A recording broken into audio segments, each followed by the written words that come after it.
All right, welcome to the first edition of our Educational Services Screencast. And I would like to welcome you to this information that we are going to provide in a few short minutes. And this is information that we were going to provide at the leadership charge. However, due to time constraints, we were shifted over to serving the information this way. So we're going to go ahead and just go very briefly through the slides. A lot of the slides are straightforward. So if there's information there that just needs to be expanded on, the team will expand on it. But otherwise, we're just going to go right through. So we have a couple of different areas that we're going to cover today. That is curriculum instruction, multilingual services, other services, data, and technology. So I'm going to go ahead and hand it over to Nicole Rosales, coordinator of curriculum and instruction. Welcome back, everyone. We're going to start with going over the calendar for August. There is a link there in case you want to print that out and give it to your teachers. So then we have the New Staff Institute. This is just a reminder that we will do introductions at 11:15, and you are welcome to stay to have lunch with your new teachers.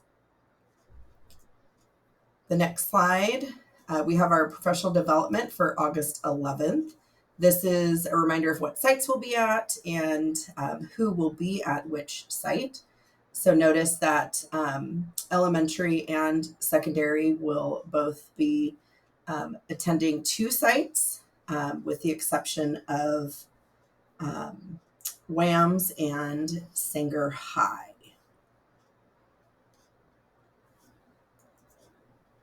And then the last thing that I have, second to last, is the black and blue calendar. So please just make sure that you're looking at this when you're picking dates to have things on site.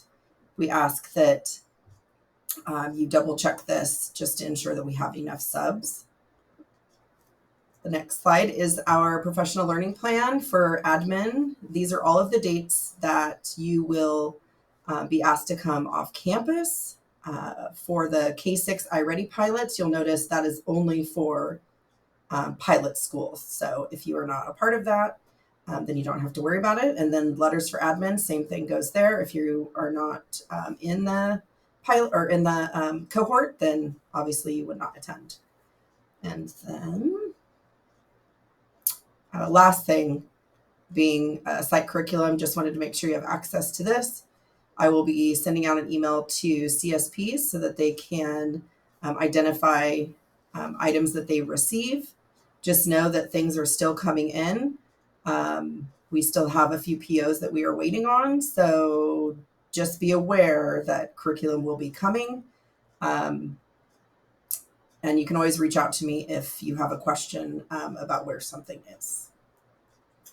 All right, thank you, Nicole. We're going to now move over to Judy, and Judy Durand is going to share some information about our multilingual program. Currently, we have 1,552 students identified as English learner. This number will change once students are enrolled, especially for TK and K. Each year, we usually add 200 to 300 new EL students. Out of these 1,500 students, 45% are at that level 3. So students need a level 4 in order for them to reclassify. So this data is actually really important because we need to push those 45% to the level 4. 136 of these students are dually identified. They're students with an IEP. And then 34% of our secondary EL students, grades 7 through 12, are classified by the state as ELTEL. Just some reminders. ELD is Tier 1 core instruction. ELD is not an intervention. ELD is focused on providing access to complex grade level content, and it occurs throughout the day. So the curriculum should not be watered down for our ELs. We should be providing language support so that students can access the complex grade level content. And ELs must receive a minimum of 150 minutes of designated ELD each week. Remind your teachers that ELD is the responsibility of all teachers. And our annual goal for our ELs is for them to grow one proficiency level each year. Just some back to school ELD checklist here. So please ensure on your master schedule that students our EL students are receiving both designated and integrated ELD throughout the day.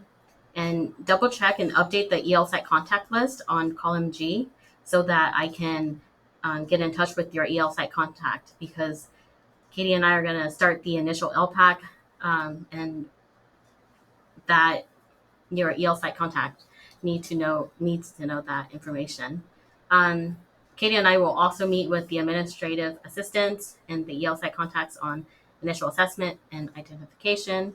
Reclassification, make sure that if you have students who are eligible to be reclassified, that they should be reclassified. The reclassification criteria is for grades K through 12. We currently have 86 students who are RFEP candidates. And reach out to me if you have any questions or if you want support, training, or resources. All right, thank you, Judy. We're now going to shift over to our newest program coordinator, and that is Christina Hernandez. All right, welcome back, everyone. One of the programs I'm in charge of is our community school grant, and it's just going to be supporting our schools. We obviously have some schools that are entering year 2, and then we have our brand new schools coming on board as year 1, and then just focusing on the pillars that really make up the community school grant. And then the other part of my job will be continuing or supporting both of our new leaders in the dual language program, continuing our dual language leadership team meetings. And one of the big parts of our work is going to be supporting the transition of our students as they take on their freshman year, not this year, but the following year. All right, thank you, Christina. We're now going to shift over to the other side of the house, and that is to technology and data. So let's go ahead and move on to our Director of Technology, and that is Mr. Chris Goulart. Thank you. Hello, everybody. First, just wanted to share the technology support services. We have a few important numbers on the first slide, including the team. Next, just sharing some information regarding some help desk tickets. We added a few of new work types last year. So this is just a reminder. You can take a look at that tab for how to use those new work types. Then student iPad rollout. We have some new iPads this year. The 10th gen is going out to the 1st, 5th, and 9th grades. It is a new model. It is actually a new size, so it is slightly different, and that is going to come with a different case. So you'll see that picture on the slide there. That is the Logi rugged keyboard case. So the case includes a keyboard attached, waterproof, is going to help us with testing. We don't need separate keyboards, so excited about those new cases. Additionally, the iPad has a new charger. It's not Lightning, it's going to be USB-C. So we can't mix and match those chargers. So a couple new things there that we'll need to all know about. Like every other year, we collect and swap out the iPads 1st, 5th, and 9th, and the collected iPads roll down to kindergarten.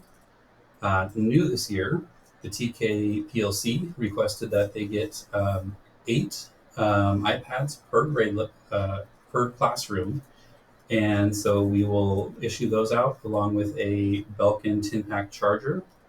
So thank you for everybody who has already responded to my email for information regarding that. The technology distribution, we have already sent out an email to have new staff for the New Staff Institute come in and collect those or get their new equipment. So that is ongoing currently. Please let any new staff know if they haven't already found out. They can contact our office at extension 524-7000 to schedule that pickup. We're currently also working on resident teachers and some information regarding the AUP and how the AUP works, and some staff that need to re-up AUP every year. So take a look at that for more information. We have a new comm log this year, so that is linked in the slides. Click on that to take a look. The one thing I wanted to share, we also have a guide to the communication log that has a good FAQ, some questions that we've had asked. If you have any questions, you can start there. Additionally, please review the info tab on the communication log. That's going to be the first tab with all the new staffing changes as new principals and office managers. We just want to make sure that everybody has the correct delegates for their communication log. So send an email to me and Jason if you have any changes. There's a new guest Wi-Fi password, so that is listed there. Welcome to SUST. So you'll need that for all of your visitors, presenters, etc. Site tech schedule, you will have the same tech, so no worries there. They will be starting first week of school for the first 5 days. And then starting on the 23rd, we're going to bring them back to the tech office to help us with the one-to-one iPad setup and the communication log. So please enter any breaks, replacements, ads, etc. Everything that you need. We're going to really hit that hard in the first week, and want to get through that with the extra help we'll have on the following week. Link there is a tech support calendar, Google Calendar, and how we create the tech schedule. All right. Thank you, Mr. Goulart. We're going to go ahead and finish this up with the queen of screencast. I was going to say Screencast. And that is Katie Gold. All right. So with all of the integrations that are kind of fed from PowerSchool, this is just a quick timeline of when we anticipate and hope, although hope is not a strategy, that those integrations will be in place. So remind, the school site sync is actually live now. All schools have been updated at a school level. What that means is, for example, for Sanger West, they can send a message to all of currently enrolled 9th, 10th, 11th, 12th graders. You can also pinpoint and say, I just want to send a message to my 11th graders. So school and grade levels have been up to date for every school. Class level syncing, like what a teacher might use, should be in place by the morning of Friday, August 11th. That is contingent on the fact that data and especially Glenn and myself, has received your schedules, rosters, or courses. We still have some schools that we're inputting into PowerSchool.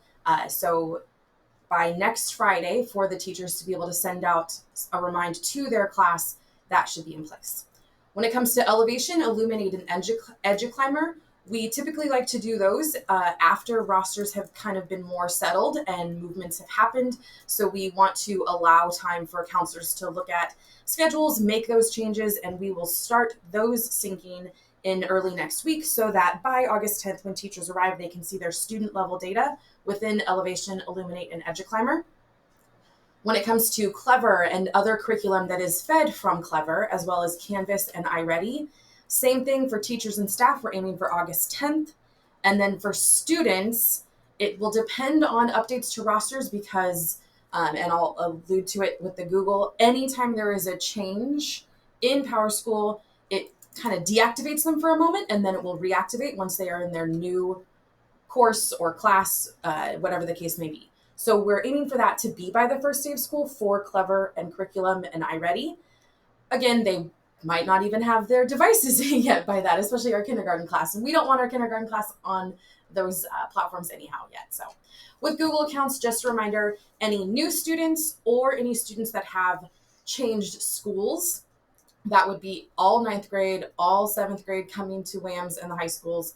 Those accounts will not be active for day one. And that is all based on the fact that PowerSchool day one is that first day of school, so the sync doesn't actually take part until the morning of that day one, and it happens throughout the day. So just a reminder, don't have that be something on your calendar for day one. Parsec and EduClimber, you should, all school site principals, VPs and APs and program managers should have received an email from Parsec to set up your account on the dashboard. It is intended to provide district site and grade level data. It will always connect back to CalPads for our student groups. Just as an aside, Parsec, Illuminate, EduClimber, all the places that we have data We're trying to streamline that, but they also serve different purposes. We want Parsec to always tag back to what the student demographic data is on CalPads, which is all based on Census Day, which is the first Wednesday in October.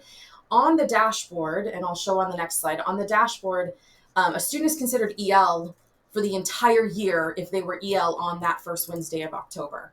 So even if we have reclassified them by the time they took the state test on the dashboard, they're still considered in the student group for that academic indicator, which is why your numbers on Parsec might be slightly different within Illuminate. But again, that's how the dashboard reads it. Whereas Illuminate is meant, and EduClimber is meant to be more up to date as student changes are happening and those programs are changed, whether they move from EL to RFEP, whether they now have an IEP, whatever the program that they're in, we want that to be more actionable data.